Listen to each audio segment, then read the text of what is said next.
Alam niyo ba na mayroong sekreto kung paano malampasan ng isang stroke survivor ang depression? Ako nga po pala si George Bagares. Ako po ay na-stroke noong May 31, 2022. Karamihan sa mga na-stroke ay nakakaranas ng depression. Alam niyo ba mayroong sekreto kung paano malabanan ang depression? Ano sa tingin niyo? Ang sekreto po ay ang pasasalamat o gratitude.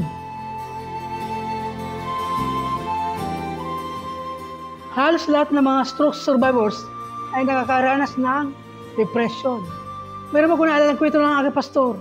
Si Satanas daw mayroong nursery. Mayroon sa mga inalagaan o pinapatubo kaya ng galit, selos, inggit, at disappointment. Meron ng tanong ng anghel kay Satanas, lalo niya pinupukusan para lumaki at lumago.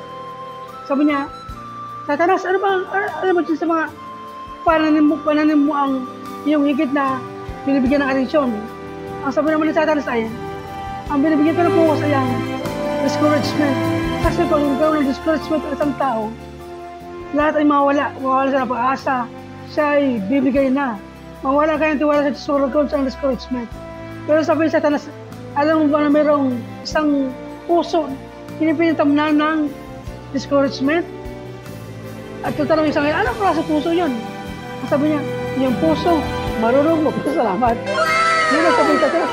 Tama nga naman. Pag isang tao ay marunong magpasalamat, mawala ang inggit, mawala ang helplessness, discouragement. Yun po ang kailangan natin para magkaroon tayo ng kakontentuhan sa buhay at pag-asa at kapayapaan. Kahit sa mga magugulang natin, ano ba, binigyan ka ng bawon, hindi ka man nagpasalamat. Ano ba ramdaman ng magulang mo? Wala man lang pasalamat. Noong ako ay may stroke noong May 31, 2022, bigla po nagbago ang buhay ko. Hindi na ako makalakad, hindi na ako makapagsalita maiki. Nawala na ako ng trabaho. Bigla gumuho ang aking daigdig. Ako po ay nabaon sa depression. Pero, imbis na magalit, hindi ako nagalit sa Diyos. Nagtanong lang ako sa Kanya. Sabi ko, bakit ako, Lord? Bakit hindi na lang yung mga korps sa gobyerno na yung mga buhaya na nagdakaw ng pundo ng bayan? Oh, nagtanong ko pa yan Imbis na magalit, nagpasalamat ako sa Diyos na ako yung nagising. At bigyan ba yun ng pagkakataon na makita ulit mga aking mga anak. Bihira po ang nakakagita sa stroke sapagkat ang stroke po isang brain injury. Pag marunong ka magpasalamat, nagbabago ang ating perspective sa buhay. Imbis na mag-focus tayo sa pain, mali tayo makapokus sa pag-asa. Minsan ang sakit ay inaalaw ng Diyos. Maring humina ang ating mata pero lumalakas naman ang ating espiritu o ating kaluluwa. Nagkaroon tayo ng spiritual awakening. Mayroong plano ang Diyos. Sabi nga sa Romans 8:28, all works together for good.